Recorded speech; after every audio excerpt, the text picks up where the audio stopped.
Geldim deyəm, filmi easy tutumundan. Sağ ol. Neyse. Azizem boru başı.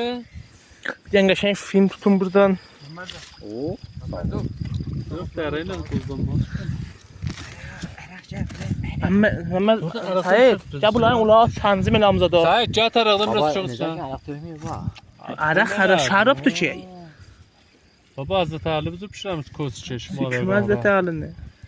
Diller Hazreti Apasa bu cağı vurmuşun ilerlen casıpları da cağı vurmuyor. Var ya. Gözü oyu kurur. Dastamın taraf diyorlar cidar düğütüre ha gözdağı zayıfımış. Kaydırını konu dasıyor her zat Allah'ın tubla cizirinde. Lan gözdağı zat göz düğütüre Allah'ını. Ay bu ne zahbati sağırlarına bak. Ne suçuyla da var ya ben ya. 2-3 sözün daydı özüne. Aa sen bu kon zamanına da. Sen görmedin ben burada hüsreler kalmış tamamımıza mı çıkırdı? Dinlemedik. Ben gördüm. Bir kod adamla bak. Palçık var palçık. A래 xora palçıqdı. Kuru palçık da ya. Gizlə Bir daha torpaq idi ya. aşağı çaydan. O da gizlə o toydadı. Onu da Allah'ım ratırdaş bunu milyon borcu. Tamam. Fakat o tamadolum raporunu O çayda ördün ne palçı koydu. Ama götürene de bir akşam Biraz gitsinler. karlı nenem safa züvürü bağlı. Ona gizli Vay palçık. oldu.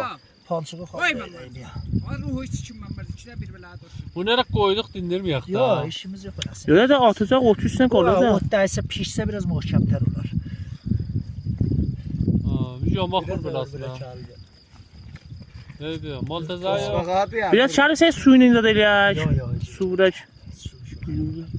Bu neyle biz üretecek koyuyor mu Öyle ya. da? Bu ilə filmi tutun, açanda da filmi tutacağam, get dedi də.